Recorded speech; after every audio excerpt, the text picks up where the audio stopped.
what was that bright thing I saw in the sky? The sun is cool. We care about the sun for many, many reasons. You've all heard of it. I have found that I've gotten more questions about the solar eclipse after the solar eclipse than I did before. You know that was totality. What are you looking at? What does it sound like? What does it feel like? But you can imagine how different that looked from a pre-K student. Kids can understand that if they jump up, they're not going to keep going up into space. And we really just wanted to make sure they had the information that they needed. Somebody said, hey, there's opportunities for a grant. And I saw that and it's like, what a great opportunity to be able to do that. So over a year ago, I said this will be my redemption. Our science department had nothing. Although I teach astronomy, we didn't even have a pair of binoculars. But then they look at the price of them, and It's just more of the accessibility to natural and environmental science. Bilingual materials, Eclipse glasses, and upgrade our solar telescope. 3D printer.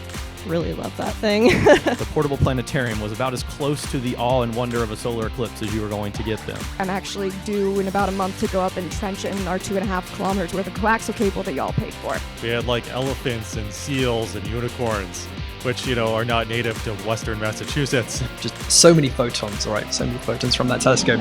Sometimes people deem it valueless when it's really invaluable.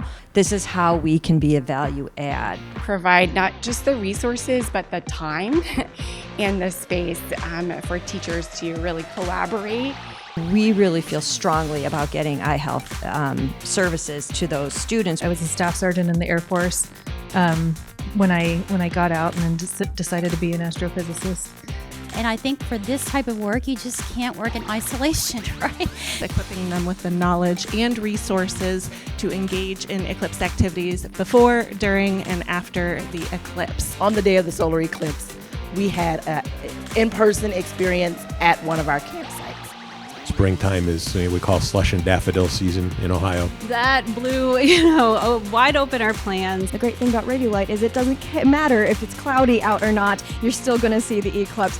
Oh my goodness, we were so excited that it cleared up so that we could see. We did have patches specifically for our event. Look up with Girl Scouts 2024 Total Solar Eclipse. They were all like, yeah, me. Free stuff. I mean, let's just say it, right? I mean, people like free stuff. We will see if really the motivator was the free eclipse glasses or if it was actually learning about astronomy. I started getting hugs. This was the first time I truly felt like an astronomer, going out there in the field and building something and then being able to see data coming from something I built. They now understand why I have been absolutely crazy since 2017.